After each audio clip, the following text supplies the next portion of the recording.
शुरू करेंगे दोस्तों अपनी इस वीडियो को।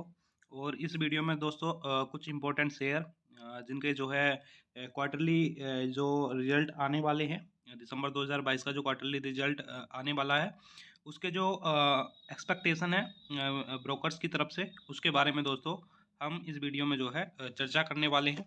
पहला शेयर दोस्तों हमारे पास है डाबर इंडिया लिमिटेड।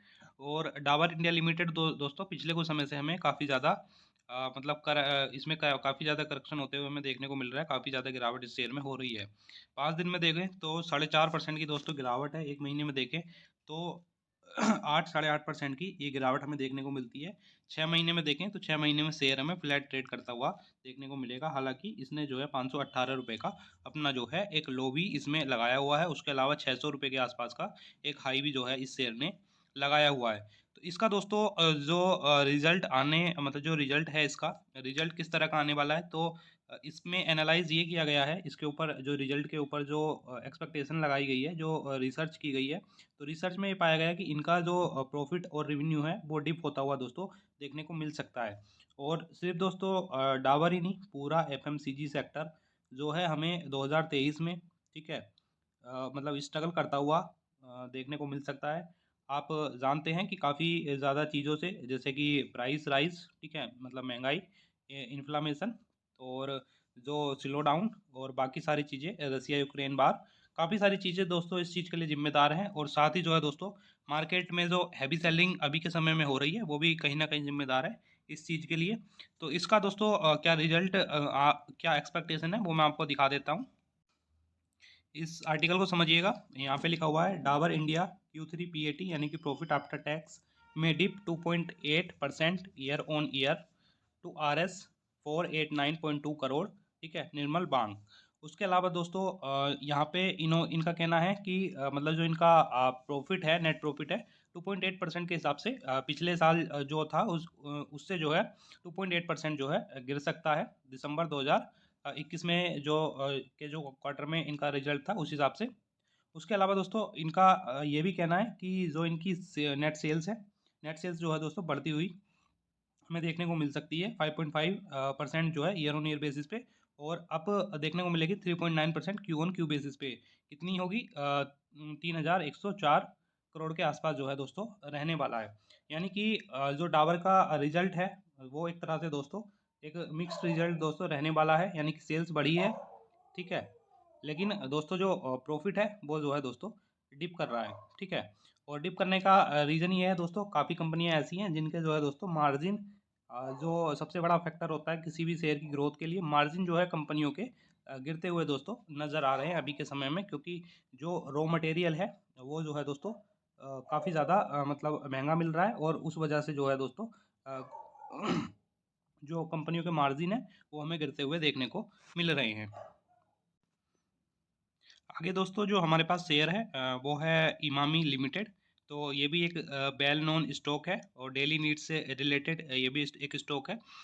इस शेयर में दोस्तों पिछले समय से मतलब कुछ थोड़ी बहुत तेज़ी हमें देखने को मिल रही है। ये जैसे 5 दिन में 6 रुपये की तेज़ी है। 1 महीने में दोस्तों हालांकि 8 रुपये की गिरावट हमें देखने को मिलती है। 440 से शेयर जो है हमें 413 रुपये का लो लगाता हुआ देखने को दोस्तों मिला है। 6 महीने में देखें तो 6 महीने में दोस्तों ये गिरावट 8% की है। एक साल में अगर देखने जाएँ तो एक साल में 14% की ये गिरावट है। और शेयर ने दोस्तों 400 रुपये के लेवल को जो है टच किया हुआ है एक साल के चार्ट में। तो ज़्यादा आगे नहीं जाते हैं, एक साल के चार्ट पे ही डिस्कस करते हैं। तो ये गिरावट दोस्तों जिस तरह का इसका शेयर का मोमेंटम है, ये आगे भी कंटिन्यू दोस्तों रह सकता है। और शेयर जो है हमें भी मतलब ज़्यादा इसका जो वीक मोमेंटम है दोस्तों वो कंटिन्यू रह सकता है। और कंटिन्यू दोस्तों रहने के पीछे की वजह दोस्तों ये है, जैसा मैंने बताया डाबर के शेयर के बारे में, तो इसकी भी कुछ उस तरह की एक्सपेक्टेशन है दोस्तों कि इसका जो नेट प्रॉफिट है या इसके जो क्वार्टरली जो रिजल्ट आने वाला है वो उतना बेटर नहीं आ रहा है जितना जो है दोस्तों एक्सपेक्टेशन, मतलब जितना जो है मार्केट को एक्सपेक्टेशन रहती है। तो आर्टिकल को समझिएगा। Emami Q3 PAT profit after tax में dip 12.2% year on year to RS 245.9 crore, ठीक है, निर्मल बांग की तरफ से आर्टिकल दिया गया है। उसके अलावा इनका कहना है कि इनकी जो सेल्स है वो भी डिक्रीज होते हुए देखने को मिल सकती है। ईयरली बेसिस पे करें तो 1.6% और क्वार्टरली बेसिस पे अगर देखें तो अब हमें देखने को मिल सकती है 17.5 के आसपास, जो कि 956 करोड़ के आसपास रहने वाली है। तो एक तरह से देखें तो ये भी दोस्तों ये कंपनी भी जो है मिक्स्ड रिजल्ट हमें प्रोड्यूस करती हुई नज़र आ रही है। और ये एक रीज़न हो सकता है शेयर का जो बियरिश मोमेंटम चल रहा है उसको जो है दोस्तों ये हो सकता है आगे को कंटिन्यू करे एक क्वार्टर कम से कम, जब तक कि अच्छा क्वार्टर कोई इस कंपनी का ना जाए तब तक जो है दोस्तों वीक मोमेंटम इस कंपनी का भी कंटिन्यू रह सकता है। आगे डिस्कस करने के लिए हमारे पास है कोलगेट। तो कोलगेट से भी सभी लोग परिचित होंगे, ठीक है, वेल नोन ये भी एक कंपनी है, ठीक है। उसके अलावा जैसे देखें आज के दिन ज़्यादा कोई खास गिरावट नहीं है शेयर में। 5 दिन में देखें तो 34 रुपये की गिरावट है, 2.5% के 2.25% के आसपास। एक महीने में 10% की गिरावट दोस्तों हमें देखने को मिलती है। 1642 रुपये का लेवल मुझे देखने को मिल रहा है। 6 महीने में अगर देखें तो 6 महीने में दोस्तों ये गिरावट हमें जो है 4.78% की देखने को मिलती है। कंपनी ने जो अपना जो लो लगाया हुआ है वो दोस्तों ये लो पे ही जो है शेयर अभी सबसे ज़्यादा लो पे अभी ट्रेड कर रहा है 1487 रुपये के आसपास। और हाई जो है दोस्तों 1656 रुपये के आसपास का दोस्तों इस कंपनी ने हाई लगाया हुआ है। तो इसकी भी दोस्तों म्यूटेड ग्रोथ हमें देखने को मिल रही है। इसका भी जो मतलब प्रॉफिट है वो हमें डिप करते हुए देखने को मिल रहा है। जैसा मैंने बताया जितनी भी जो है दोस्तों डेली नीड से जुड़े हुए एफएमसीजी सेक्टर से जुड़े हुए जितने शेयर हैं उनका जो बियरिश मोमेंटम अभी के समय में चल रहा है, चाहे वो कोई भी शेयर हो, वो दोस्तों कंटिन्यू रह सकता है, ठीक है। तो उसमें जो है आपको जो भी शेयर आपने होल्ड किए हुए हैं उसमें आपको दोस्तों थोड़ा सा पेशेंस रखने की वहाँ पे आपको ज़रूरत पड़ने वाली है। इसके दोस्तों जो एक्सपेक्टेशन है उसको डिस्कस कर लेते हैं। तो ये आर्टिकल को समझिएगा। Colgate Q3 PAT profit after tax में dip 0.6% year on year basis पे टू RS 250.9 करोड़, ठीक है। तो यहाँ पे मतलब ज़्यादा डिप करते हुए देखने को नहीं मिल रहा है, लेकिन ये मतलब एक तरह से दोस्तों जहाँ पे आपने देखा डिप बर्ड जहाँ पे आ गया तो उतनी ही न्यूज़ से जो है शेयर हमें स्ट्रगल करते हुए देखने को मिल जाते हैं। हालांकि दोस्तों इनकी जो नेट सेल्स है ईयर ऑन ईयर बेसिस पे यानी कि सालाना बेसिस पे 3.1% बढ़ती हुई नज़र आ रही है। क्वार्टरली बेसिस पे हालांकि गिरती हुई नज़र आ रही है। वो कितनी रहने वाली है दोस्तों? 1319 करोड़ के आसपास जो है दोस्तों रहने वाली है।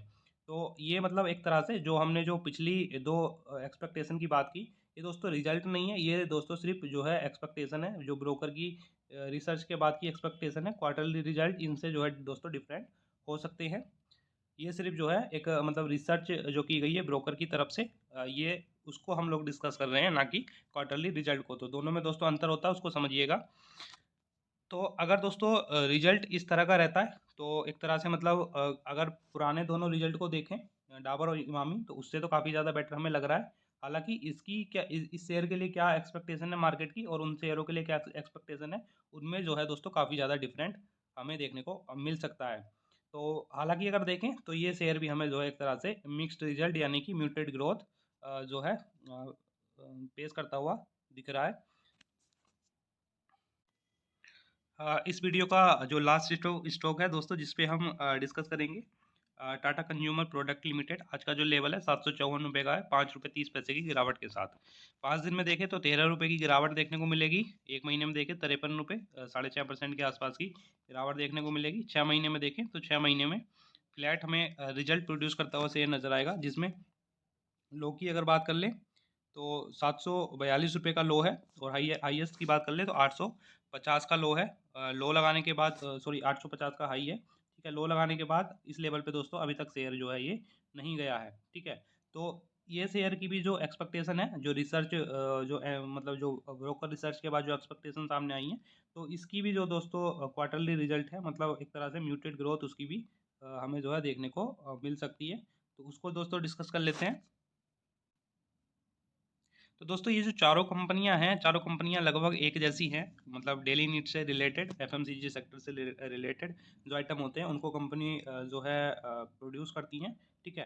तो यहाँ पे देखिएगा इसका जो टाटा कंज्यूमर का जो Q3 का एक्सपेक्टेशन है नेट प्रॉफिट का, यानी कि सालाना बेसिस पे 3.5% जो है गिरते हुए देखने को मिल सकता है 265 करोड़ के आसपास। उसके अलावा दोस्तों हालांकि नेट सेल्स जो है हमें कंपनी की बढ़ते हुए नज़र आ रही है 7.4% के आसपास सालाना बेसिस पे, और क्वार्टरली बेसिस पे 2.4%, जो कि कितनी होगी 3,445 करोड़ के आसपास जो है दोस्तों देखने को हमें मिल सकती है। ये सिर्फ दोस्तों ब्रोकर रिसर्च की एक्सपेक्टेशन है, और जो है दोस्तों ये जो है ये मतलब क्या बोलते हैं, ये एग्जैक्ट क्वार्टरली रिजल्ट नहीं है। क्वार्टरली रिजल्ट इसका दोस्तों अभी नहीं आया है, ये सिर्फ एक एक्सपेक्टेशन है, ठीक है। और अगर दोस्तों ये रहता है तो इसकी शेयर की, यानी कि ये भी जैसे मैंने बताया एफएमसीजी सेक्टर से रिलेटेड एक स्टॉक है, तो इसकी भी ग्रोथ दोस्तों मतलब म्यूटेड ग्रोथ हमें देखने को मिल रही है। तो ये शेयर भी जो है दोस्तों, इसका भी वीक मोमेंटम कंटिन्यू रह सकता है, जब तक कि कोई पूरे ही सेक्टर में कोई अच्छी न्यूज़ नहीं आ जाती, तब तक दोस्तों ये वीक मोमेंटम हमें पूरे एफएमसीजी सेक्टर का या इन चारों से शेयरों की मैं स्पेशली बात करूं तो उनका जो है हमें आगे देखने को भी दोस्तों मिल सकता है। तो आपकी अगर होल्डिंग है तो आपको जो है दोस्तों पेशेंस इन शेयरों में रखना होगा।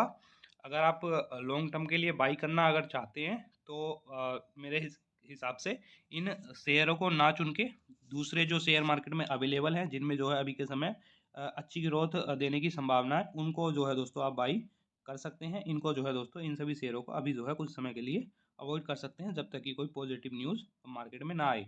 अगर आपके पास पहले से है तो आप जो है दोस्तों आराम के साथ होल्ड करके रखिए, ठीक है। और जो है बाकी अपना आपको थोड़ा सा जो है इन शेयरों में पेशेंस रखने की दोस्तों ज़रूरत पड़ेगी। तो पेशेंस के साथ दोस्तों आपको इन शेयरों को कम से कम 1 क्वार्टर तो होल्ड करना ही पड़ेगा।